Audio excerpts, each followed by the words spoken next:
से भी ज्यादा प्रजातियां पाई जाती हैं। सभी के वही 2 पंजे, 2 पंख और 1 गर्दन होती है, लेकिन इन्हीं में से एक ऐसा पक्षी है जिसकी एक अलग ही पहचान है, जो आसमान का सीना चीर के हजारों मीटर ऊपर 120 किलोमीटर प्रति घंटे की रफ्तार से उड़ता है, जो खुद से कई गुना वजन के शिकार को भी अपने पंजों में दबोच कर उड़ जाता है, और इसीलिए उसे पक्षियों का राजा कहा जाता है, जिसे हम बाज के नाम से जानते हैं। और एक बाज इतना ऊंचा मुकाम हासिल करता है अपनी ट्रेनिंग और अपने पुनर्जन्म की वजह से।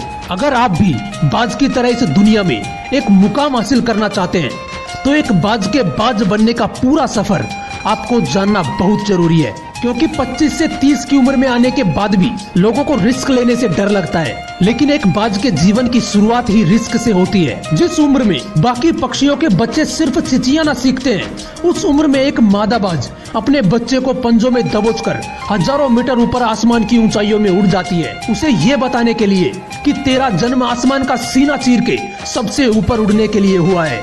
तेरा जन्म पक्षियों का बादशाह बनने के लिए हुआ है।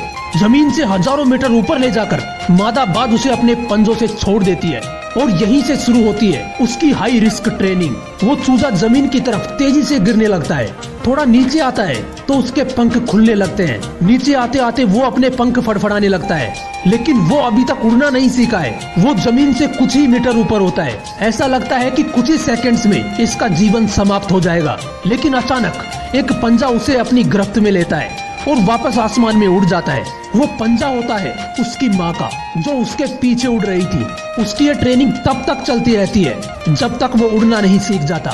इतनी हाई रिस्क ट्रेनिंग होने के बाद इस दुनिया को एक बाज मिलता है। बारिश के वक्त जब सारे पक्षी आश्रय की तलाश करते हैं, तब यही बाज बादलों से ऊपर उड़ता है। एक बाज की उम्र लगभग 70 साल होती है। जब वह 40 साल का होता है तो एक परेशानी उसकी जिंदगी में मौत बनकर आती है, जो आपके परेशानियों की तुलना में बहुत बड़ी होती है, क्योंकि 40 साल की उम्र में बाज की चोंच इतनी मुड़ जाती है कि उसे शिकार निगलने में बहुत परेशानी होती है। उसके पंख भारी हो जाते हैं, छाती से चिपकने लगते हैं, जिससे उड़ना बहुत मुश्किल हो जाता है। उसके पंजे लंबे और लचीले हो जाते हैं, जिससे वो शिकार को सही से नहीं पकड़ पाता। अब उस बाज के पास सिर्फ 3 रास्ते होते हैं। पहला, वो अपना शरीर त्याग सकता है। दूसरा, गिद्ध की तरह छोड़े हुए भोजन पर निर्भर हो जाए। और तीसरा, सबसे कठिन और पीड़ादायक रास्ता, अपने आप को पुनः स्थापित करने का, फिर से आसमान का सीना चीर के उड़ने का। और वो इसी तीसरे रास्ते को चुनता है और अपने पास की सबसे ऊंची चोटी पर पहुंच जाता है। वहां पर अपना घोंसला बनाता है और फिर शुरू होता है परेशानियों को जड़ से उखाड़कर फिर आसमान में उड़ने का सफर। वो अपनी चोंच को एक चट्टान पर मार मार कर तोड़ देता है, लहूलुहान हो जाता है और इंतजार करता है फिर से नई चोंच उगाने का। उसके बाद अपनी नई चोंच से अपने ही पंजों को काट देता है और फिर इंतजार करता है पंजों के उगाने का।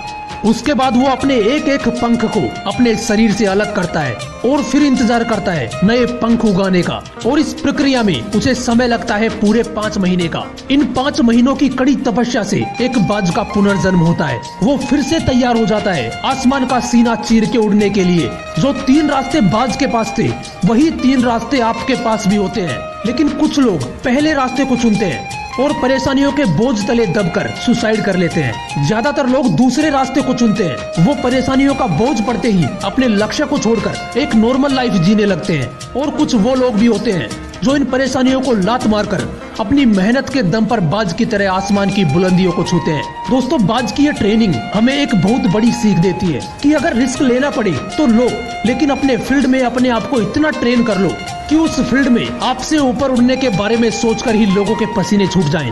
तभी आप अपने फील्ड के बादशाह कहलाओगे। Sachin Tendulkar, MS Dhoni, Cristiano Ronaldo ऐसे ही नहीं बन गए। इन्होंने सबसे पहले ट्रेन किया अपने आप को, फिर इतनी ज्यादा मेहनत करी कि इन्होंने अपने फील्ड में सबकी फाड़ के रख दी।